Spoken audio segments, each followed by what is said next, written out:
누가복음 23장 33절에서 43절까지 말씀을 제가 봉독해 드리겠습니다. 해골이라 하는 곳에 이르러 거기서 예수를 십자가에 못 박고 두 행악자도 그렇게 하니 하나는 우편에 하나는 좌편에 있더라. 이에 예수께서 이르시되 아버지 저들을 사하여 주옵소서 자기들이 하는 것을 알지 못함이니이다 하시더라.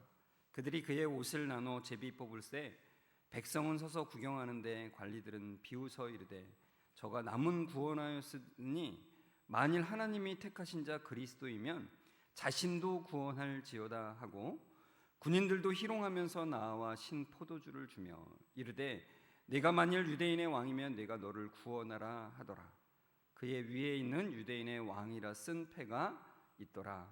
달린 행악자 중 하나는 비방하여 이르되 내가 그리스도가 아니냐 너와 우리를 구원하라 하되 하나는 그 사람을 꾸짖어 이르되 내가 동일한 정죄를 받고서도 하나님을 두려워하지 아니하느냐 우리는 우리가 행한 일에 상당한 보응을 받는 것이니 이에 당연하거니와 이 사람은 행한 것은 옳지 않은 것이 없느니라 하고 이르되 예수여 당신의 나라에 임하실 때에 나를 기억하소서 하니 예수께서 이르시되 내가 진실로 진실로 내게 이르노니 오늘 내가 나와 함께 낙원에 있으리라 하시니라. 아멘. 우리 옆 사람과 인사하겠습니다. 성도님 말씀에 은혜 되세요.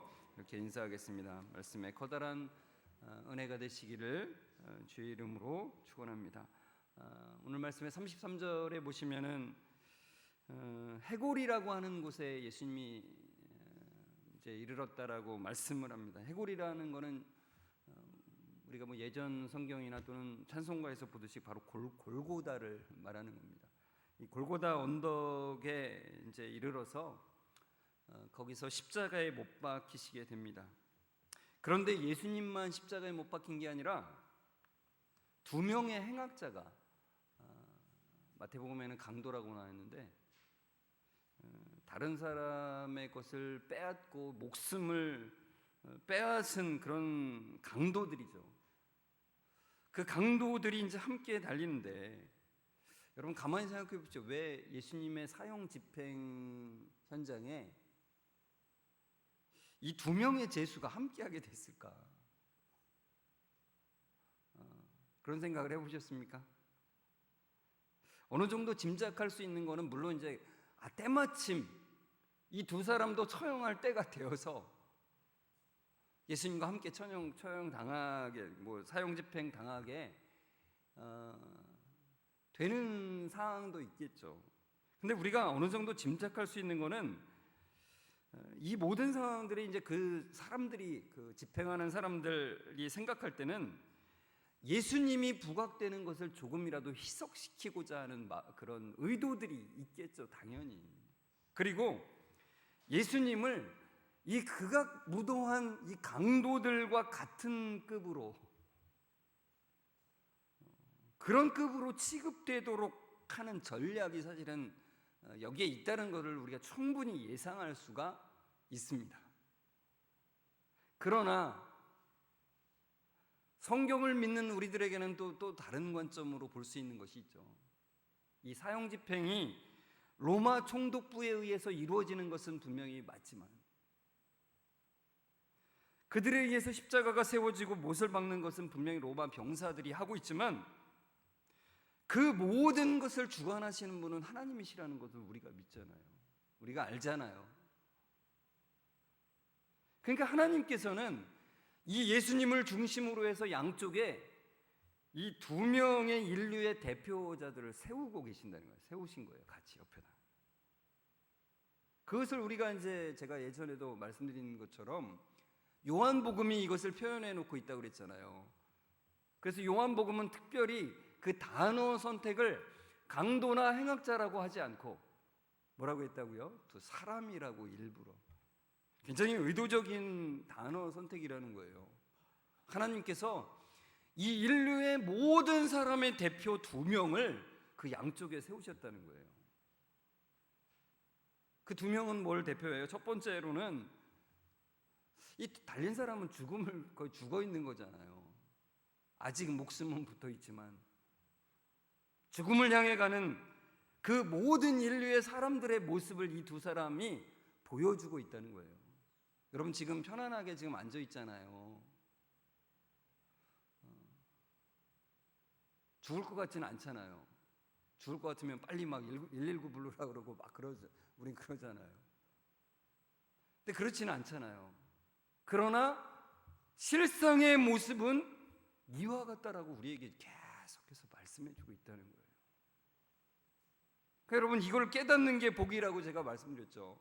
우리가 멀쩡하게 숨을 쉬고 죽을 것 같지 않지만 실제로는 죽을 것 같은 상황에 놓여 있는 것이 인간의 현실이라는 것을 깨닫는 게 복이라고 그랬어요.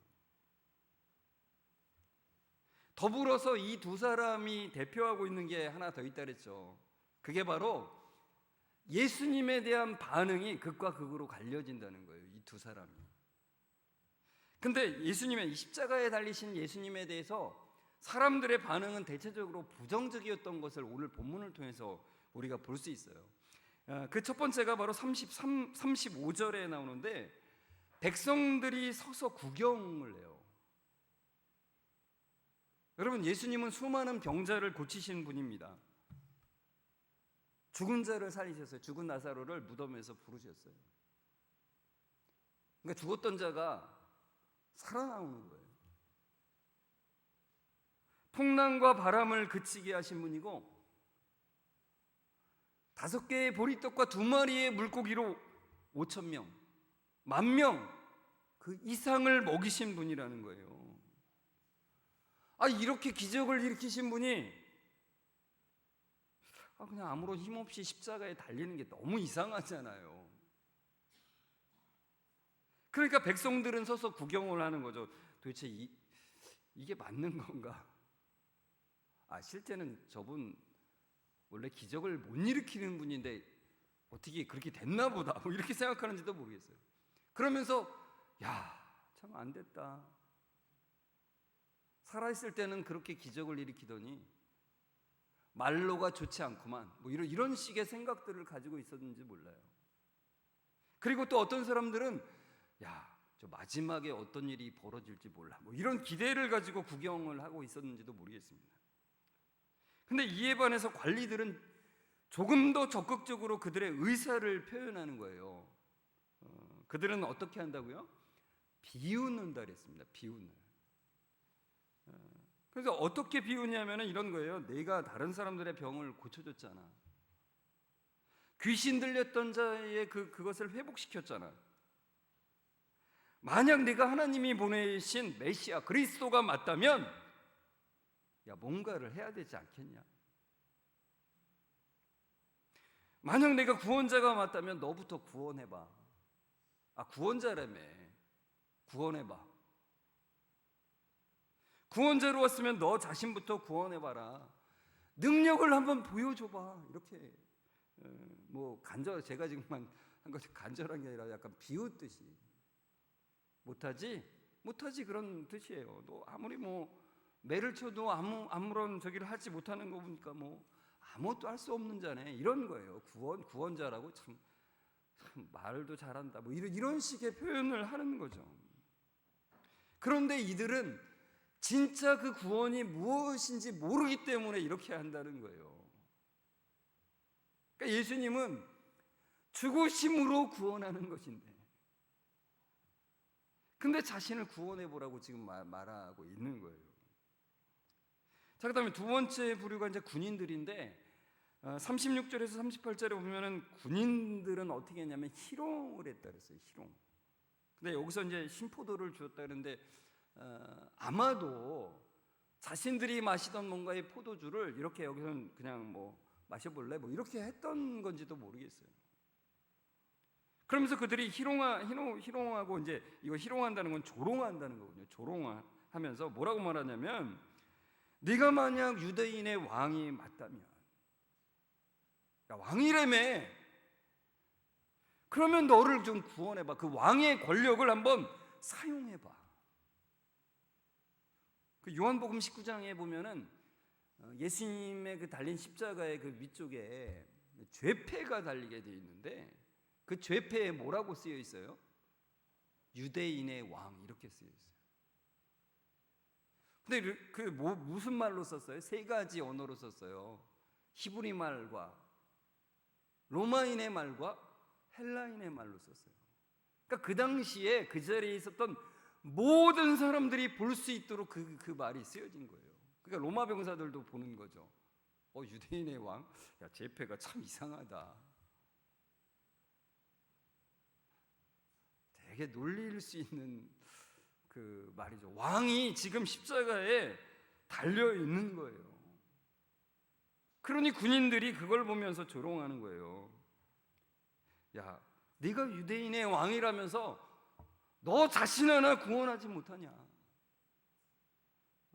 이렇게 조롱을 하는 거죠. 자, 그 다음에 세 번째 또 비방하는 자가 누구냐면 이제 예수님 옆에 달린 한 강도, 그 행악자가 예수님을 비방을 합니다. 39절에 보면 달린 행악자 중 하나는 비방하여 이르되 그러잖아요. 여기서 비방하다라고 하는 말의 원어를 보면은 헐뜯다 또는 모독하는 말을 하는 거예요. 예수님을 모독을 하는 거죠 지금.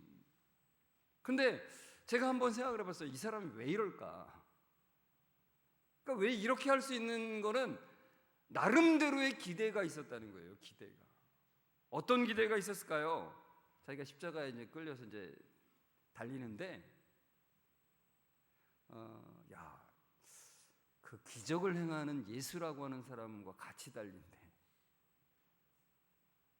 아마 나 살아나갈지도 모르겠다. 기적을 일으켜서 아마 거기를 난장판을 만들고, 우리가 빠져나가게 될지 몰라. 뭐 이런 기대를 가지고 있었던 것 같아요. 그런데 실제로 그의 모습을 보니까 기적을 일으키는 거는 전혀 상관없는 모습을 보이거든요. 아무런 일도 일어나지 않는 거예요. 그래서 그가 어떤 생각을 하냐면, 이제 죽는 일만 남았구나. 아무런 일도 일어나지 않는구나. 그러면서 이제 그 기대가 저주로 바뀌는 거죠. 그래서 모독하는 말을 쏟아 놓는 거예요. 야, 네가 그리스도라며. 그러니까 이 상황에서 뭔가를 좀 해봐. 너와 우리를 구원하는 뭔가를 해야만이 우리가 믿을 수 있지 않냐. 이 답답한 인간아, 이런 거예요. 그러니까 지금 이 세 부류의 사람들의 말을 종합해 보면은 이런 거예요. 그렇게 비참하게 죽지 말고 왕과 메시아의 힘을 좀 보여줘. 좀 구원 좀 해봐, 이러는 거예요. 그러니까 여러분, 구원을 이루기 위해서 오신 그 예수님께 구원을 언급한다는 게 참 아이러니한 거예요. 근데 그들이 말하는 구원은 십자가에서 내려와 보라는 거예요. 내려와 봐. 그러니까 예수님에게 무력이 사용됐잖아요. 어떤 그 군인들의 그 힘이 사용됐잖아요. 그런 그 무력에서 벗어날 수 있는 그 힘이 있다는 것을 한번 증명해 보라는 거예요.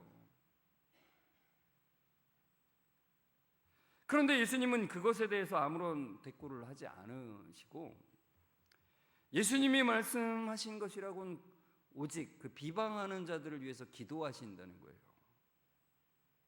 34절에 보면 이렇게 예수님이 말씀하시죠. 이에 예수께서 이르시되 아버지, 저들을 사하여 주옵소서. 자기들이 하는 것을 알지 못함이니이다. 그러니까 자기들이 하는 게 뭔지를 모르기 때문에, 그들이 말하는 구원이 뭔지를 모르기 때문에 주님, 그들을 용서해 주옵소서라고 성부 하나님께 기도하시는 거예요. 여러분, 참으로 우리는 악한 일을 하면서도, 그게 선하다고 생각하면서 뭔 일을 하면서도 그게 얼마나 심각한 것을 행하는지 모르죠. 몰라요. 혹시라도 다 안다고 생각하면 엄청난 착각을 하고 있는 거예요. 우리는 다 알지 못합니다. 죽음을 향해서 가고 있으면서도 그게 뭔지를 몰라요. 그게 죽음을 향해 달려가는 건지조차도 모르는 거예요. 그런 사람들을 주님은 불쌍히 여기시면서 십자가에 못 박은, 주님을 십자가에 못 박고 그걸 비방하는 자들을 위해서 기도하시는 거예요. 그러니까 예수님은 지금 너무나, 인간적으로 볼 땐 너무나 억울하잖아요. 아무런 죄가 없이 달리니까. 그러나 그 억울한 상황에 대해서는 아무런 말씀을 하지 않으신다는 거예요. 마치 이사야 53장 7절 말씀처럼. 우리 같이 한번 읽어볼까요? 그가 곤욕을 당하여 괴로울 때에도 그의 입을 열지 아니하였으며 마치 도수장으로 끌려가는 어린 양과 털 깎는 자 앞에서 잠잠한 양같이 그의 입을 열지 아니하였도다. 제가 이 설교를 준비하면서 그런 생각이 들었어요. 진짜 양은 하나님이 구원을 위해서 특별히 창조한 동물인 것 같다. 아니, 죽임을 당하는 상황에서 진짜 발악을 해야지 맞는 건데, 근데 아무런 반응을 보이지 않는 거예요. 그것에 대해서 입을 열지 않는 거예요. 비명도 지르지 않는 거예요. 그러니까 억울한 것으로 말하자면 주님은 한없이 할 말이 많으심에도 불구하고 이 양같이 입을 열지 않으신다는 거예요. 억울한 고난 가운데도 침묵하시는 거예요. 왜 죄가 없으신 예수님이 왜 아무런 해명도 하지 않으시는 걸까? 그것은 예수님이 죽으러 오셨기 때문에 그렇다는 거예요. 죽으러 오셨어요. 죽으러.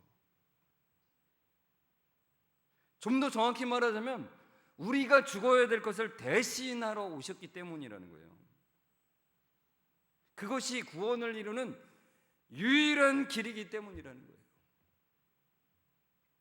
죽음으로써 구원을 이루시는 분께 야, 내려와봐, 증명해봐, 네 힘을 보여봐, 구원해봐, 이렇게 말하는 게 얼마나 참 말도 안 되는 것입니까?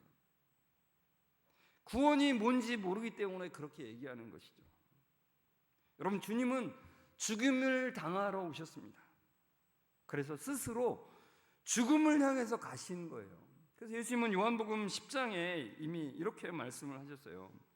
15절 보시면 아버지께서 나를 아시고 내가 아버지를 아는 것 같으니 나는 양을 위하여 목숨을 버리노라, 그렇게 말씀하세요.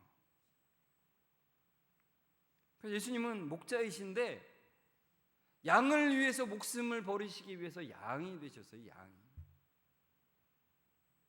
우리로 말하면 우리를 대신하기 위해서 우리 죄인의 모습이 되셨다는 거예요. 죄인은 없으신데 그 죄인의 모습과 똑같이 되셔서 우리가 사형집행을 당해야 되는 그 자리에 대신 서셨다는 거예요. 그래서 요한복음 10장 18절에 예수님은 어쩔 수 없이 거기에 그냥 단순히 죽임을 당하신 것만이 아니라 실제로는 스스로 목숨을 버리신 것이라고 말씀하신 거예요. 스스로 목숨을 버리시기 위해서 우리가 사형집행을 당해야 되는 그 자리에 서셨다라고 말씀하신다는 거예요. 그래서 죄인을 구원하신 것입니다. 죄인을 대신하셔서 죄인을 구원하신 거예요. 그런데 예수님의 십자가에 함께 달린 그 2명 중에 한 명이 참 놀랍게도 이것을 알아본 거예요. 이것을. 그래서 그가 이런 고백을 해요. 누가복음 23장 41절과 42절을 같이 읽어볼까요? 우리는 우리가 행한 일에 상당한 보응을 받는 것이니 이에 당연하거니와 이 사람이 행한 것은 옳지 않은 것이 없느니라 하고 이르되 예수여 당신의 나라에 임하실 때에 나를 기억하소서 하니. 그래요. 왜 이 말을 했냐면은 한쪽 편에 있던 그 강도, 그 사람이 우리가 아까 봤듯이 비방하면서 야, 네가 그리스도라며, 그럼 너와 우리를 구원해봐, 그래야 우리가 믿을 거 아니야, 이렇게 이제 말을 하니까 그에 대해서 말하는 거예요. 예수님은 죄가 없으신데 이 자리에 계시는 거라고. 근데 여러분, 이 사람이 말한 것에서 우리가 유심히 봐야 되는 두 가지의 고백이 있어요. 그 고백이 뭐냐면, 첫 번째는 자신이 십자가에 달리는 것이 당연하다라고 고백하는 거예요. 우리는 우리가 행한 일에 상당한 보응을, 당연한 보응을 받는 것이지만, 당연하다는 거예요. 여러분, 이게 당연할 수가 있을까요? 십자가에 달리면서 그래, 나는 십자가에 달리는 것이 당연하다라고 말하는 것은 쉽지가 않습니다. 그러니까 자신의 죄가 단순히 다른 사람의 물건을 뺏고 생명을 위협하는 그런 정도의 수준이 아니라는 것을 안 거죠. 하나님을 모욕하고 하나님의 자리를 대신 차지한 것이라고 하는 것을 이 사람이 깨달은 거죠. 자기의 죄의 심각성을 본 것입니다. 여러분, 어느 누구도 이 고백을 하지 않으면은 주님과 하나가 될 수가 없어요. 그 구원을 받을 수가 없는 거예요. 왜냐하면 예수님은 내가 달려야 되는 그 자리에 대신해서 달리셨기 때문에 그래요.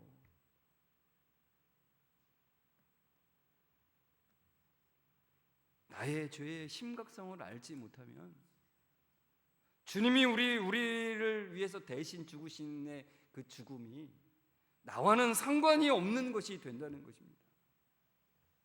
말로는 아무리 그렇다라고, 나는 교회 다니기 때문에, 나는 세례를 받았기 때문에, 나는 집사이기 때문에, 나는 목사이기 때문에 그렇다라고 생각을 한다면 다 착각일 뿐이라는 거예요. 착각. 헛된 믿음일 뿐이라는 거예요. 이 사람이 말한 두 번째 참 유심히 우리가 봐야 될 고백은 뭐냐면, 예수님을 하나님의 나라의 주인으로 고백하고 있다는 거예요. 근데 그 상황이 너무나도 그러기가 힘든 상황에서 고백한다는 걸 유심히 봐야 돼요. 여기서 예수님을 뭐라고 칭하냐면, 예수여 당신의 나라에 임하실 때라고 그러잖아요. 당신의 나라래요. 그 나라는 바로 천국을 말하는데, 그 천국의 주인이 바로 십자가에 못 박혀서 아무런 힘도 쓰지 못하는, 그냥 무력하게 죽어가는 이분이, 구원자라고 보기에는 너무나도 말도 안 되는 것 같은 이분이 그 하늘나라의 주인이라는 것을 이 사람이 보았다는 거예요. 그러니까 자신의 죄를 깨닫는 것과 더불어서 진짜 구원자를 발견하는 거죠. 어떤 엄청난 능력을 발휘하는 그때를 보고서 구원자라고 생각한 것이 아니라, 진짜 그 은혜에 의해서 인간의 눈으로는 도저히 구원자라고 볼 수 없는 그분이 구원자인 것을 보는 은혜를 입었다는 거예요. 여러분, 구원은 자기의 죄의 심각성을 보는 은혜가 임하는 게 구원이고요, 구원은 그 심각한 죄에서 건지실 구원자를 보는 은혜가 임하는 거예요.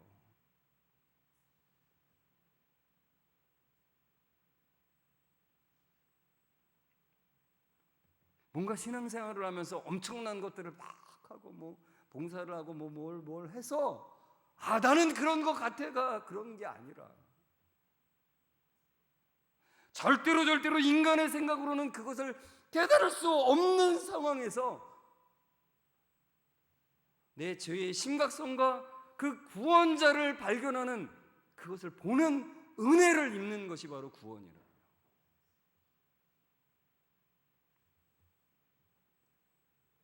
바로 이 예수님과 함께 십자가에 못 박힌 그 두 명의 강도 중에 그 한 명에게, 이 고백을 한 그에게 그 구원이 임한 거예요. 그래서 주님께서 분명하게 말씀하십니다. 오늘 내가 나와 함께 낙원의 그 나라에 있으리라, 이렇게 말씀하세요. 주님과 함께 영원한 생명을 누리게 될 것이라고 하는 말씀을 듣는다는 거예요. 여러분, 이것이 바로 모든 믿는 자에게 임하는 구원이에요. 이것이. 예전에도 제가 한번 말씀드렸죠. 이 예수님과 달린 이 강도가 나와는 다를 거라고 생각해서는 절대 안 된다는 거예요. 우리의 모습을 너무나 보여주고 있다는 것입니다. 그러나 세상의 관점으로는 제가 아까 말씀드렸지, 사람들이 예수님한테 뭐라고 그랬어요? 증명해 보라고 그러잖아요. 만약 내가 구원자가 맞다면 너부터 구원해봐. 만약 내가 유대인의 왕이 맞다면 그 왕의 힘을 써봐, 보여줘봐. 내가 그리스도라며 이 상황에서 너와 우리를 구원해야 우리가 믿을 거 아니야. 구원해봐. 그러나 주님은 이런 인간적인 생각으로 하는 그런 구원이 아니라 하나님의 구원을 이루신다는 거예요. 하나님의 구원. 우리의 생각으로 우리가 바라보는 그런 구원을 이루시는 게 아니라 하나님이 우리를 향해서 베푸시는 그 은혜의 구원을, 아무런 자격이 없는데 그걸 받을 자격이 아무것도 없어요. 그러니까 저 십자가에 같이 달린 저 강도, 저런 못된 놈이라고 생각하면 한편으로 우리는 어떤 생각을 하는 거예요? 나는 조금 자격이 있다라고 생각하는 것이죠. 거기에는 구원은 없어요. 저 강도와 똑같은 존재라는 것을 인정하는 것에 참된 구원이 있다는 거예요. 주님은 그 구원을 이루어 가시는 거예요. 십자가 위에서 엄청난 고통 중에도 그 구원을 이루어 가신다는 거예요. 눈으로 증명하는 구원이 아니라 생명으로 이끄는 것이라는 것을 보이시는 거예요. 구원은. 그래서 주님은 십자가 아래로 내려오시는 게 아니라 우리를 위로 이끄시는 것을 하시는 거예요. 십자가 위에서도. 그게 대비가 되고 있죠. 사람들은 내려와봐 그러는데 주님은 거기에는 대꾸를 하지 않으시는데 여전히 그 불쌍히 여기는 그 사람들을 위로 이끄시는 일을 하는 거예요. 오늘 내가 나와 함께 그 나라에 있게 될 것이다, 낙원에 있게 될 것이다 라고 말씀하시는 거예요. 그러니까 이 강도는 그 십자가상에서 그 주님과 함께 위로 오르는 참으로 놀라운 은혜를 입은 것이죠. 히브리서 10장 19절에서 20절에 이런 말씀이 있습니다. 같이 읽어볼까요? 그러므로 형제들아, 우리가 예수의 피를 힘입어 성소로 들어갈 담력을 얻었나니 그 길은 우리를 위하여 휘장 가운데로 열어놓으신 새로운 살 길이요, 휘장은 곧 그의 육체니라. 주님이 십자가에 못 박히셨다가 죽으실 때 어떤 일이 벌어졌다고 그래요? 성경이 지성소를 맡고 있던 그 휘장이 위에서부터 아래로 갈라져요. 인간이 도저히 찢을 수 없는 휘장이거든요. 그 두께가 이 손 한 뼘만한 그런 두께예요.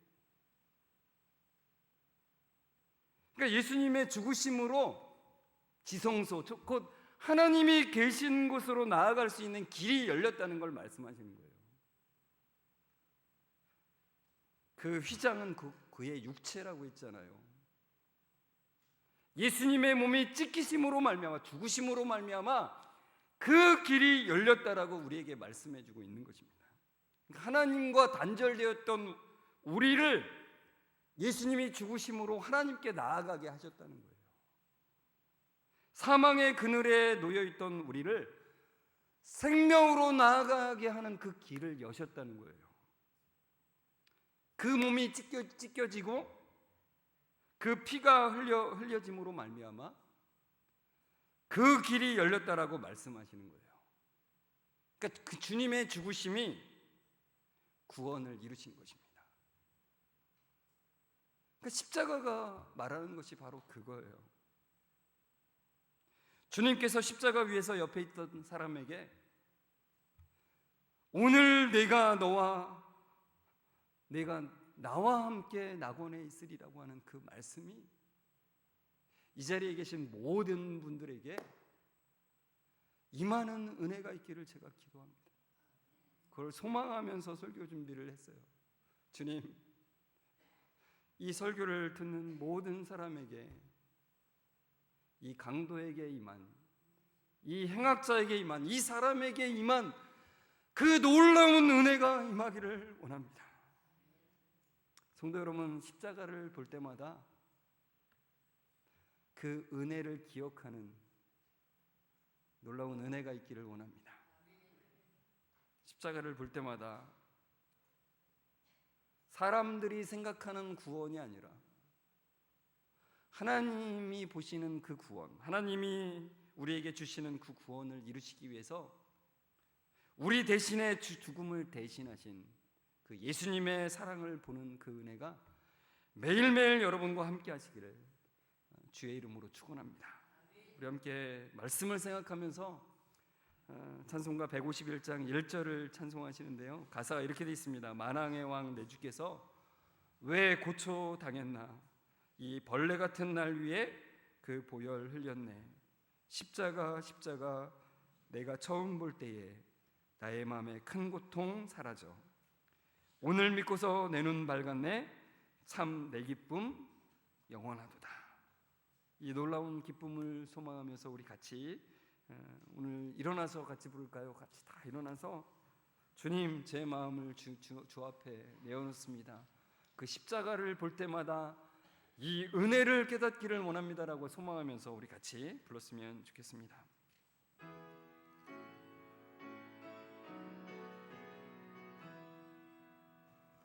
만왕의 왕 내 주께서 왜 고초 당했나, 이 벌레 같은 날 위해 그 보혈 흘렸네. 십자가 내가 처음 볼 때에 나의 맘에 큰 고통 사라져. 오늘 믿고서 내 눈 밝았네. 참 내 기쁨 영원하. 다시 한번 만왕의 왕 내 주께서 만왕의 왕 내 주께서 왜 고초 당했나, 이 벌레 같은 날 위에 그 보혈 흘렸네. 십자가 내가 처음 볼 때에 나의 맘에 큰 고통 사라져. 오늘 믿고서 내 눈 밝았네. 참 내 기쁨 영원하도. 십자가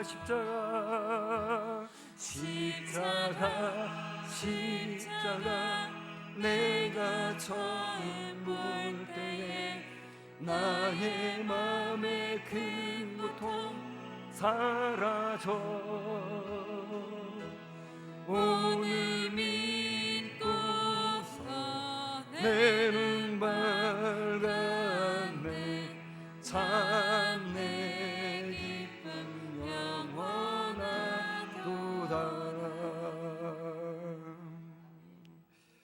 주님, 구원을 받을 자격이 없는 자들에게, 주님, 아무리 생각해봐도 그 어떤 것으로도 자격이 없는 자들에게 그 구원의 큰 은혜를 베풀어 주셔서 감사합니다. 그 사랑과 은혜를 주님 높이 찬양합니다. 죄의 본성은 계속해서 힘을 보여주기를 원하며 그것을 요구합니다. 십자가에서 내려와 보라고 요구를 합니다. 그러나 주님이 이루시는 그 구원은 위로 올리시는 것임을 봅니다. 우리를 대신하여 죽으시는 구원이며 참생명으로 이끄시는 그 구원임을 봅니다. 주님께서 오늘 내가 나와 함께 낙원에 있으리라고 하신 그 말씀이 이 말씀을 듣는 모든 이들에게 이루어지기를 소망합니다. 주님 또한 십자가를 볼 때마다 그 은혜에 감격하며 찬양하는 그 은혜가 모두에게 임하기를 소망합니다. 주님 함께 해주시고 그 은혜를 부어 주옵소서. 주님 또한 장례식 가운데 이 은혜가 임하게 하시되 특별히 신유옥 성도 위에 이 은혜를 허락해 주셔서 주님 참된 은혜를 발견하는 놀라운 시간이 될 수 있도록 주여 역사해 주옵소서. 몸이 찢기심으로 하나님께로 나아가는 길을 여신 예수 그리스도의 이름으로 감사하며 기도드리옵나이다. 아멘. 우리 주 예수 그리스도의 은혜와 하나님의 사랑하심과 성령님의 교통하심이 우리 대신 죽으심으로 우리를 위로 이끄신 그 사랑을 바라보며 나아가는 우리 모든 성도들과 그 가정에, 그리고 장래 예식 가운데 그 유가족 가운데 지금부터 영원까지 함께 있을지어다. 아멘.